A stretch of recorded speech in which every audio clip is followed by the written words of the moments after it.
Hello friend, myself Kamini, a special mom, a special educator, trainer and founder of Autism Birds Learning Center, Una, Himachal Pradesh. आज जो मैं topic आपके लिए लेकर आई हूँ वो टॉपिक बहुत ही इम्पॉर्टेंट है बिकॉज एज अ पेरेंट और एज अ टीचर जब भी हम स्पेशल नीड बच्चों को कुछ सिखाना चाहते हैं, चाहे वो कोई भी टास्क हो, कोई उसकी एक्टिविटी ऑफ डेली लिविंग है या उसका कोई और टास्क है, कोई एकेडमिक गोल है, कुछ भी है, कुछ भी सिखाने के स्पेशल नीड बच्चों के कुछ स्टेप्स होते हैं जो हमें फॉलो करने पड़ते हैं। तो एज अ पेरेंट हमें कई बार नहीं पता होता कि हमें क्या स्टेप्स फॉलो करने चाहिए कि हम सक्सेसफुली अपने बच्चे को टीच कर सके कोई भी गोल जो हम लेते हैं। एज अ टीचर हम लोगों को पता होता है क्योंकि स्पेशल एजुकेशन में हमने ये पढ़ाई की है।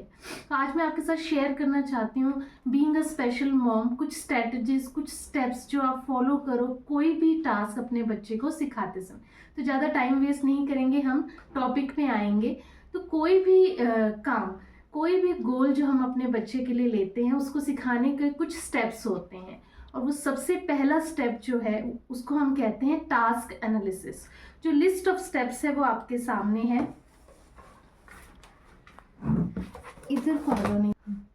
तो हमारे जो मेन स्टेप्स होते हैं जो हमें फॉलो करने चाहिए, फर्स्ट स्टेप होता है task analysis, second step is चेनिंग, third step is shaping, fourth step is prompting and the last but not the least is reinforcement. सबसे पहले स्टेप पे मैं आऊँगी, दैट इज टास्क एनालिसिस। अब कोई भी काम है जो हमने बच्चे को सिखाना है, फॉर एग्जाम्पल कि मैं अपने बच्चे को सिखाना चाहती हूँ कि वो ट्राउज़र पहने, ठीक है जी। तो टास्क एनालिसिस क्या होता है? Task analysis of breaking a specific task into discrete small steps. कोई भी टास्क जो हम सिखाना चाहते हैं, चाहे वो ट्राउज़र पहनना है, चाहे वो टी शर्ट खोलना है, चाहे वो हैंड वॉश करना है, चाहे वो टॉयलेट ट्रेनिंग है, कोई भी टास्क जब हमने सिखाना है, हमने सबसे पहले क्या करना है? Task analysis. मतलब कि आपने पूरे के पूरे टास्क को छोटे छोटे स्टेप्स में डिवाइड कर देना है। आप इधर पे ध्यान लाइए। फॉर एग्जाम्पल हमने अपने बच्चे को ट्राउज़र पहनना सिखाना है, तो इस पूरे टास्क को मैं मेन 6 पार्ट्स में डिवाइड करूँगी। सबसे पहला टास्क क्या होगा? Hold the pant from the top, मतलब कि ट्राउज़र को होल्ड करना है बच्चे ने दोनों हाथों से। Then put right leg in, अपना एक लेग आइदर लेफ्ट और राइट उसमें पैंट में इन करना है। Then third step will be put right heel in, अपने राइट हील को इन करना है। Fourth step put left leg in, left leg को इन करना है। Fifth step will be put left heel in, अपनी लेफ्ट हील को in करना है। Then last step will B pull pants up, अपनी पैंट को ऊपर खींचना है। तो ये मेन 6 स्टेप्स होंगे जो एक पूरे टास्क को मैंने डिवाइड कर दिया। अगेन हर बच्चे का अपना लेवल है, हो सकता है कि हमें किसी बच्चे के लिए 6 की बजाय और इसमें माइनर स्टेप्स डालने पड़े, लाइक कि नीज़ के ऊपर आपने ट्राउज़र को लेके जाना है, देन हिप्स के ऊपर आपने ट्राउज़र को, ये एक स्टेप को आप अगेन 3 स्टेप्स में डिवाइड करो। इट डिपेंड्स कि हमारे बच्चे की कैटेगरी क्या है। अगर वो सीवियर है, मॉडरेट है, तो हम इनको फर्दर इससे भी छोटे स्टेप्स में डिवाइड कर सकते हैं। तो आई होप आपको पहला स्टेप क्लियर है। टास्क एनालिसिस क्या होता है? Breaking the whole task into simple steps, जितना हो सके तोड़ तोड़ के सिखाएंगे। तो सबसे पहले तो हम एनालाइज करेंगे कि इस काम को मैं खुद कैसे करती हूँ। देन आप कॉपी में नोट करेंगे कि इसके क्या स्टेप्स होंगे। फॉर एग्जाम्पल आपने टी शर्ट पहनना सिखानी है, टी शर्ट पहनने के लिए हम इसको छोटे छोटे स्टेप्स में कैसे डिवाइड करेंगे? Hold the T shirt, T shirt को पकड़ेंगे। Pull up the T shirt, T shirt को थोड़ा ऊपर उठाएंगे। पुल राइट आर्म आउट, अपनी एक बाजू बच्चा टी शर्ट से बाहर निकालेगा।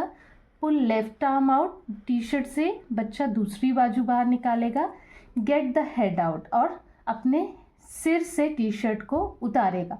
तो ये टी शर्ट खोलने के छोटे छोटे स्टेप्स हो गए। इसी तरीके से हैंड वॉश के छोटे छोटे स्टेप्स आप रख सकते हैं। टैप ओपन करना, सोप लेना, सोप को रब करना, हैंड्स को वॉश करना, देन टैप को क्लोज करना, हैंड्स को वाइप करना।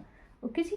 तो ये कुछ एग्जाम्पल्स थे टास्क एनालिसिस के, जो हमारा फर्स्ट स्टेप होना चाहिए किसी भी काम को सिखाने के लिए। देन सेकंड स्टेप क्या होगा? Second step is चेनिंग। चेनिंग क्या होता है? चेनिंग है कि हमने इन सारे स्टेप्स को चेन करना है। फॉर एग्जाम्पल कि हम अपने बच्चे को ट्राउज़र पहनना सिखाना चाहते हैं, ये एक टास्क लेके मैं चलूँगी, तो ये हो गया उसका टास्क एनालिसिस। सेकंड स्टेप है चेनिंग। चेनिंग है कि हमने आइदर फॉरवर्ड चेनिंग, मतलब कि आगे से शुरू से लास्ट तक के स्टेप्स 1 बाय 1 फॉलो करने हैं, इसको कहेंगे फॉरवर्ड चेनिंग। फॉर एग्जाम्पल मैं पहला स्टेप सबसे पहले सिखाऊंगी, फिर जब बच्चा इसमें मास्टरी कर लेगा तब मैं सेकंड स्टेप सिखाऊंगी, बच्चा इन दोनों में मास्टरी कर लेगा तो थर्ड स्टेप ऐड होगा। इस तरीके से हम लास्ट में जाएंगे, शुरू से एंड का प्रोसीजर फॉलो करेंगे, इसको कहते हैं हम फॉरवर्ड चेनिंग। लेकिन कई केसेस में हम लोग लास्ट से शुरू की तरफ चलते हैं, लाइक यही एक केस है। तो अगर आप थोड़ा सा इसको एनालाइज करें तो इस पूरे प्रोसेस में सबसे जो इजी स्टेप है वो है पैंट को ऊपर खींचना, जो कि लास्ट स्टेप है। तो हम उल्टा भी चल सकते हैं, हम लास्ट स्टेप पहले सिखाएंगे, हम लोग ये सारे स्टेप्स में हेल्प कर देंगे। ये वाला स्टेप बच्चे को पहले सिखाएंगे कि वो अपनी पैंट को नीज के पास से ऊपर करेगा, देन उसमें एक एक स्टेप हम ऐड करते चलेंगे और हमारा लास्ट स्टेप होगा जो हमारा फर्स्ट है, ट्राउज़र को होल्ड करना। अगर हम ये प्रोसेस फॉलो करते हैं तो इसको हम कहेंगे बैकवर्ड चेनिंग। तो इट ऑल्सो डिपेंड्स कि हमारा बच्चे की स्किल कौन सी डेवलप है। कई बार बच्चे की होल्डिंग बहुत पुअर होती है तो बच्चे को ये वाला स्टेप सबसे टफ है, ठीक है जी, तो हम बैकवर्ड चेनिंग करेंगे। कई बार ऐसा कोई इशू नहीं है, बच्चे की स्किल्स डेवलप हैं तो हम लोग शुरू से भी शुरू कर सकते हैं। तो ये कोई हार्ड एंड फास्ट रूल नहीं होता कि आपने फॉरवर्ड चेनिंग ही करनी है, इस काम में बैकवर्ड करनी है। इट डिपेंड्स कि हमारा बच्चा कौन से स्टेप्स को ईजिली सीख सकता है, लास्ट या फर्स्ट। तो इस तरीके से आप चलोगे। अगर इस केस की हम बात करें तो ज़्यादातर स्पेशल एजुकेशन में ट्राउज़र पहनने के लिए हम बैकवर्ड चेनिंग यूज़ करते हैं क्योंकि लास्ट स्टेप ईजी होता है। तो चेनिंग एक्चुअली क्या है कि हम एक एक स्टेप बच्चे को सिखाएंगे, बच्चे पे प्रेशर नहीं डालेंगे। सारे स्टेप्स हमने किए लेकिन एक स्टेप हमने बच्चे से करवाया कि ट्राउज़र को ऊपर करे, until the child gains mastery in it. जब चाइल्ड ने इसमें मास्टरी कर ली तो हमने एक स्टेप उसमें और ऐड कर लिया कि वो अपने पैर जो हील है उसको भी अंदर करेगा, ठीक है जी। अब धीरे धीरे बच्चे ने ये भी सीख लिया तो 2 स्टेप्स हो गए, फिर इसमें एक और स्टेप ऐड हो जाएगा कि लेग को भी अंदर करेगा। तो इस तरीके से लास्ट स्टेप तक वो जो कि फर्स्ट है वो पहुंचेगा। तो इस तरीके से स्पेशल एजुकेशन में स्टेप्स फॉलो होते हैं। एज अ पेरेंट हम कहाँ गलती करते हैं, हम सारा का सारा प्रोसेस एक ही दिन में बच्चे को सिखाने की कोशिश करते हैं, ठीक है जी। तो आपने प्रेशर नहीं खुद पे भी लेना है और बच्चे पे भी नहीं डालना है, आपने एक एक स्टेप सिखाना है और एक एक स्टेप धीरे धीरे ऐड होता जाएगा और थोड़े टाइम में आपका पूरा टास्क कंप्लीट हो जाएगा। This is called चेनिंग। Now the third point is prompting. सबसे इम्पॉर्टेंट चीज़, अब कई पेरेंट्स के मन में ये क्वेश्चन आएगा कि मेरा बच्चा तो ये नहीं कर पाएगा। जब तक बच्चा फुली इंडिपेंडेंटली इनको फॉलो नहीं करता है, हम प्रॉम्प्ट से सिखा सकते हैं। प्रॉम्प्ट बेसिक नीड्स है, बेसिक असिस्टेंस हैं जो हम बच्चे को देते हैं। प्रॉम्प्ट होता क्या है, जो असिस्टेंस, जो हेल्प हम बच्चे को देते हैं।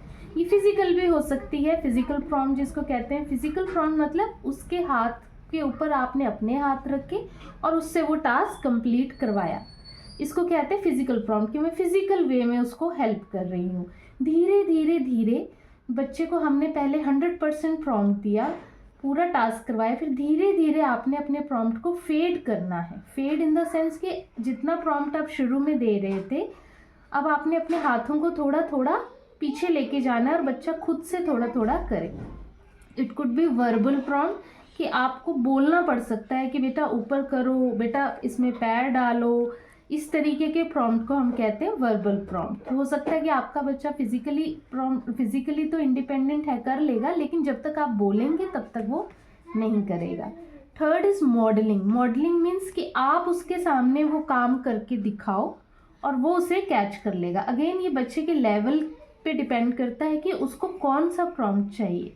तो कई बच्चों को मॉडलिंग करके दिखाना पड़ता है, खुद वो टास्क उनके सामने करना पड़ता है और वो देख देख के उसे फॉलो कर लेते हैं।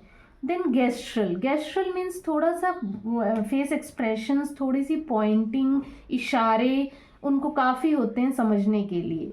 देन विजुअल, जो आपके सामने है, दिस इज़ विजुअल प्रॉम्प्ट, कि उनके सामने पिक्चर्स हैं और वो पिक्चर्स को देख देख के अपने स्टेप्स फॉलो करना सीख जाते हैं। तो सारे प्रॉम्प्ट्स इम्पॉर्टेंट हैं, बट एक और चीज़ जो बहुत इम्पॉर्टेंट है वो ये है कि आपने प्रॉम्प्ट पे डिपेंड नहीं करने हैं बच्चे। शुरू में प्रॉम्प्ट की हेल्प लो, लेकिन धीरे धीरे प्रॉम्प्ट्स को फेड करना भी सीखो। तो जैसे जैसे बच्चा शुरू में आप 90% करेंगे या 95% भी करेंगे, बच्चा 5% करेगा। जब आप रोज़ ये काम कंटिन्यूसली करवाएंगे तो वो रेशो जो है वो उल्टा होती जाएगी। बच्चा 5 से 10% में आएगा, आप 95 से 90% में आ जाएंगे, बच्चा 10 से 15। इस तरीके से एक टाइम ऐसा आएगा जब बच्चा 90% काम करेगा। आपने धीरे धीरे धीरे अपने प्रॉम्प्ट को फेड करना है। तो अभी तक मैंने आपको क्या बताया? फर्स्ट स्टेप टास्क एनालिसिस, सभी को किसी एक काम को छोटे छोटे स्टेप्स में तोड़ेंगे। Second step chaining, either forward way में उनको सिखाएंगे या बैकवर्ड वे में सिखाएंगे, एक एक स्टेप सिखाएंगे और जो जो स्टेप लर्न करता जा रहा है उसको ऐड करते जाएंगे। बच्चे को हेल्प करेंगे, वो शुरू में नहीं करेगा, उसको प्रॉम्प्ट देंगे, फिजिकल दे सकते हो, वर्बल दे सकते हो, फिजिकल प्लस वर्बल कॉम्बिनेशन में दे सकते हो, मॉडलिंग करके उसके सामने करके बता सकते हो, गेस्ट्रल और विजुअल जो हमारा असिस्टेंस ये है, ये तो ज़रूर आपने बनाना ही बनाना है। और जहाँ पर भी आप काम करवाते हो वहाँ पे ये चीज़ हैंग कर दो ताकि बच्चे को बहुत हेल्प मिले कि वो देख देख के उसको फॉलो करे। जहाँ बच्चा ब्रश करता है वहाँ पे आप ब्रशिंग का लगाओ, जहाँ हैंड वॉश करता है वहाँ हैंड वॉश का, ये विजुअल वर्क सिस्टम इसको कहते हैं, लगाओ। जहाँ बच्चा बाथिंग करता है बाथरूम में, वहाँ आप बाथिंग का विजुअल वर्क सिस्टम लगाओ। जहाँ बच्चा कपड़े पहनता है वहाँ कपड़े पहनने का। तो जितना हो सके विजुअली इनको हेल्प करो ताकि उनको इंडिपेंडेंटली ये चीज़ फॉलो करने की आदत हो, आपके प्रॉम्प्ट्स पे वो निर्भर ना रहे, वो पिक्चर्स को देख देख के फॉलो करना सीख जाएंगे। Then last but not the least is reinforcement, जो हम भूल जाते हैं। कुछ भी सिखाएंगे, छोटा सा छोटा स्टेप भी सिखाएंगे, छोटे से छोटे स्टेप भी आपने जब सिखाना है तो बच्चे को रीइंफोर्स ज़रूर करना है। रीइंफोर्समेंट एक सेपरेट टॉपिक है जिस पे मैं अलग से एक वीडियो लाऊंगी, लेकिन फ़िलहाल के लिए आप इतना समझें कि कोई भी स्टेप जब हम बच्चे को सिखाते हैं, बच्चे ने पैंट को थोड़ा सा भी पुल किया, हल्का सा भी एफर्ट के लिए आपने उसको रीइंफोर्स होता है रिवॉर्ड या सोशल अप्रेजल या कोई टेंजिबल। सोशल अप्रेजल मीन्स कि वेरी गुड, वेल डन, बहुत अच्छा किया, आप बहुत अच्छा करो, उसे मोटिवेट करना है आपने। ऐसा नहीं है कि आप उसे डीमोटिवेट, आप इतना भी नहीं कर सकते हो, आपको और अच्छा करना चाहिए था, या आप खुद निराश हो जाएं। इस तरीके से ना वो सीख पाएगा ना आप सिखा पाएंगे। आपने उसके छोटे छोटे एफर्ट को मोटिवेट करना है कि आपने बहुत अच्छा किया, वेरी गुड। शुरू में हो सके तो कोई टेंजिबल होता है, कोई ठोस चीज़, जैसे कि बहुत छोटी सी कोई खाने की चीज़ या कोई टॉय या कोई म्यूज़िक, आप उसे एज अ रिवॉर्ड दो जब भी उसने थोड़ा सा एफर्ट आपको दिखाया है। तो रीइंफोर्स हर एक स्टेप में जितना हो सके आप हर काम में बच्चों को मोटिवेट, रीइंफोर्स करो। धीरे धीरे अपने रीइंफोर्समेंट को भी प्रॉम्प्ट की तरफ फेड करोगे। पहले जहां हम छोटे छोटे स्टेप्स पे रीइंफोर्स करते थे, बाद में हम 2-3 स्टेप्स के बाद रीइंफोर्स कर सकते हैं। तो इस तरीके से अगर आप अपने बच्चों को सिखाएंगे तो डेफिनेटली हर स्पेशल बच्चा हर काम सीख सकता है। तो एक बार रिवाइज ज़रूर करवाऊंगी मैं आपको। The first step is task analysis, छोटे छोटे स्टेप में तोड़ोगे। सेकंड इज़ चेनिंग, आइदर शुरू से शुरू करोगे या लास्ट से शुरू करोगे। अगर आप शुरू से शुरू करते हो तो इट्स कॉल्ड फॉरवर्ड चेनिंग, अगर आप लास्ट से सिखाना शुरू करोगे तो इट कॉल्ड बैकवर्ड चेनिंग। एक एक स्टेप सिखाएंगे, ज़्यादा नहीं सिखाएंगे। जब एक स्टेप बच्चा 90% सीख जाएगा तो उसमें दूसरा स्टेप ऐड करेंगे, फिर तीसरा स्टेप ऐड करेंगे और उनको ऐड करते जाएंगे।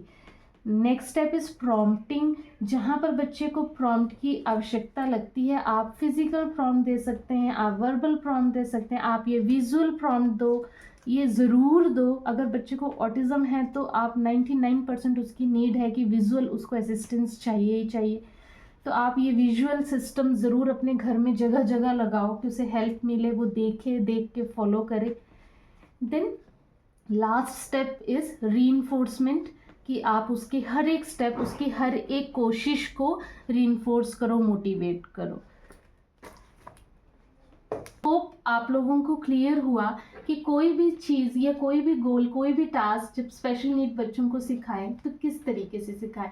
आप ज़रूर ये स्टेप्स फॉलो करो, छोटे छोटे से गोल लो और ये छोटे छोटे से स्टेप्स में फॉलो करो। डेफिनेटली हमारे बच्चे ये ज़रूर सीखेंगे। Thank you.